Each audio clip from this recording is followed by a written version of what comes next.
Assalamualaikum. Waalaikumsalam warahmatullahi wabarakatuh. Selama ini yang terkesan oleh masyarakat awam ini kan, Tuan, kalau thariqah ini kesannya meninggalkan dunia, itu apa pendapat Tuan? Nah, kalau pendapat saya, jadi disinilah kita mempelajari yang mana dunia, yang mana akhirat.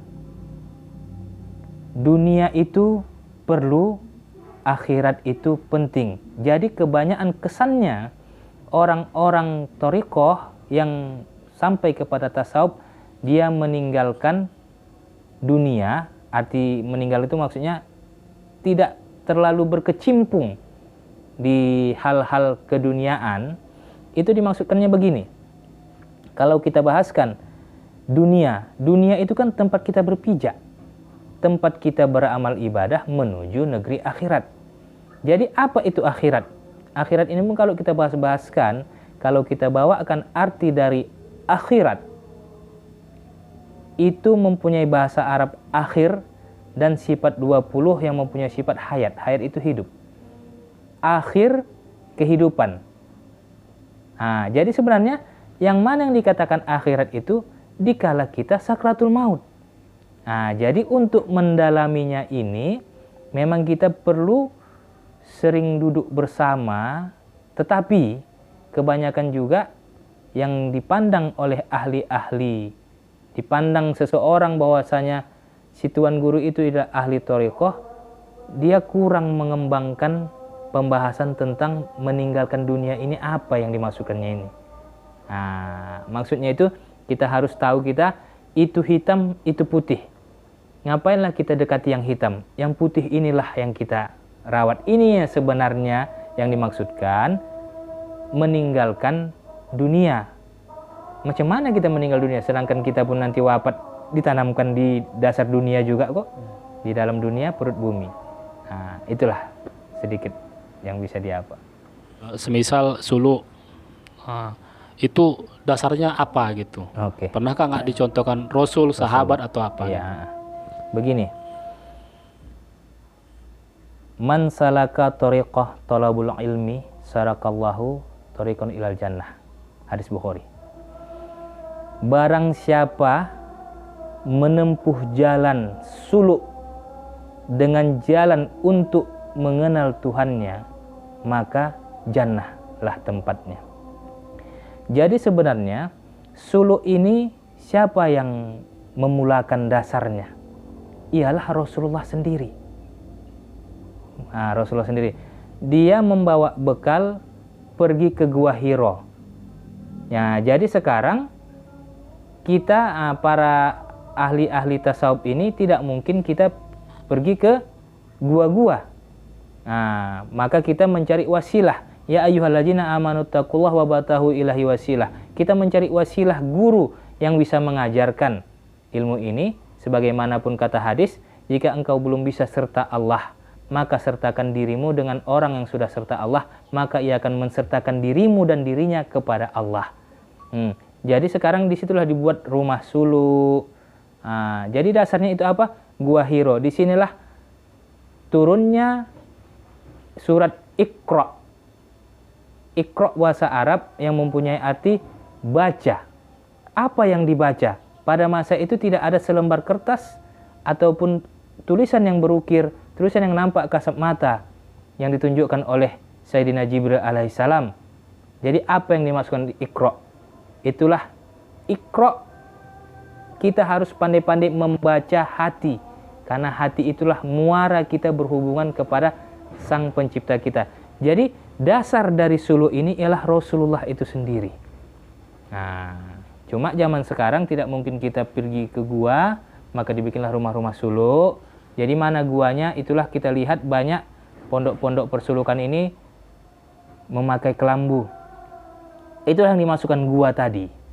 Nah, jadi wabtahu ilahi wasilah, ilmu Rasulullah itu pernah sahabat bertanya kepada Rasulullah, ya Rasulullah, jika engkau nanti wafat, kemana kami ingin bertanya lagi ya Allah? Ya Rasul, kemana kami ingin bertanya lagi? Datangi Abu Bakar Siddiq. Jadi keulamaan Abu Bakar Siddiq itu bukan Abu Bakar Siddiq lah yang mengaku ia ulama, tetapi gurunya sendiri. Bahkan ada hadis di kitab Al-Hikam mengatakan ialah ana manatun ilmi wa ali babuha. Aku adalah gudangnya ilmu dan Ali adalah pintunya. Berarti antara Abu Bakar Siddiq dan Sayyidina Ali ini,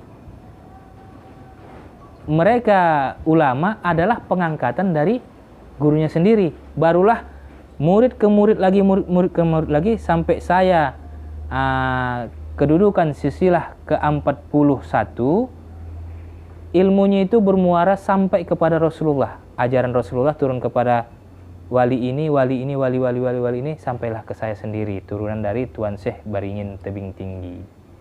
Nah, itulah dia. Jadi suluk itu bermuaranya memang asal usulnya Rasulullah berkhalwat. Khalwat itu kata lain dari suluk. Nah, dari Gua Hiro itu sendiri. Itu dulu zaman para Nabi dan Rasul. Bisa kita lihat seperti Nabi Isa, Nabi Musa, Nabi Daud. Nah, mereka pergi ke gua karena tempat yang tenang itulah kita ingin bermujakarah, berkomunikasi, berubudiah kepada Allah Subhanahu wa taala. Adanya oknum-oknum tuan-tuan guru atau para pelaku tarikot ini yang berkecimpung di politik. Iya. Itu pendapat Tuan seperti apa? Di sini sedikit saya cerita masalah tapak tilas saya berguru, dan saya pun banyak bersuluk di perguruan-perguruan yang bukan satu silsilah. Artinya seperti tadi turunan Syekh Sulaiman Juhdi, itulah Babu Salam, kan begitu kan. Jadi ada tingkatan suluk, ada 5 sifat yang dimasukkan ke hati kita, ada 5 sifat yang dikeluarkan dari hati kita. Kita mohonkan kepada Allah melalui ilahi anta maksudi wa ridhoka matslubi munajatnya. Jadi apa yang dimasukkan itu, kita bermohon kepada Allah di hati, bukan di lisan. Ya Allah, ya Tuhanku, masukkanlah iman, Islam, tauhid, makrifat. 4 ya, satu lagi nggak saya bilangkan. Karena itu rahasia suluk ya. Dan apa nanti yang dikeluarkan? Hawa, nafsu, setan, dunia. Nah, yang harus kita keluarkan.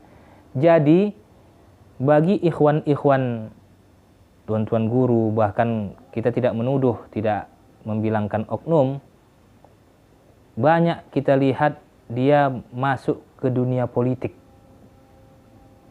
Nah, kemungkinan saya tidak menuduh yang ikut-ikut dunia politik demikian tidak mengetahui 5 sifat yang dikeluarkan dan 5 sifat yang masuk ke dalam.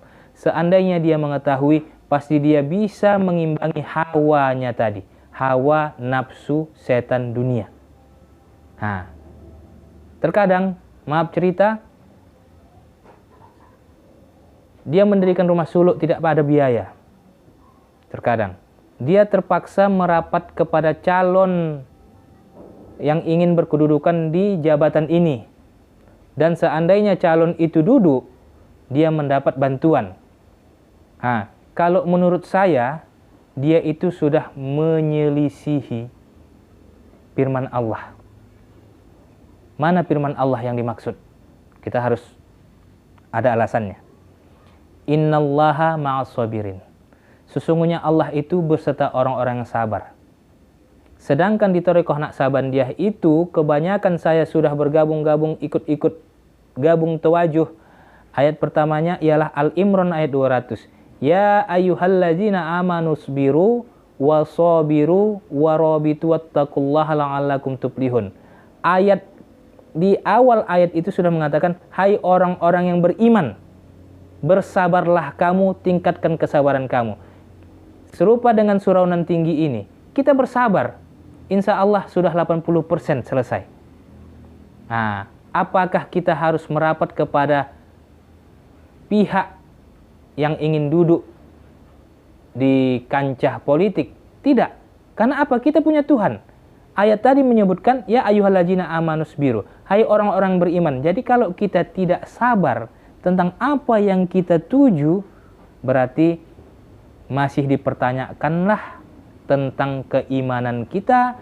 Sedangkan iman itu letaknya di hati, bukan di daerah luar-luar Indonesia, misalkan India, Pakistan, Bangladesh, bukan itu. Tapi iman itu letaknya di hati sanubari. Jika kita seorang dokter ruhaniah tentang hati, tidak bisa sabar tentang keinginan luhur kita mendirikan rumah suluk itu, menunggu calon yang kita dukung itu, yang kita doakan itu duduk, baru kita bikin proposal, maka kalau menurut saya pribadi jangan dulu menjadi guru, apalagi mursyid. Nah, kalau kesabaran itu tidak ada. Nah, jadi ada juga yang bilang, oh itulah jalannya. Ingat, jalan yang ditempuh kaum suluk atau kaum sufi ini ialah beramal ibadah, bukan melalui kertas proposal yang dibedah-bedah.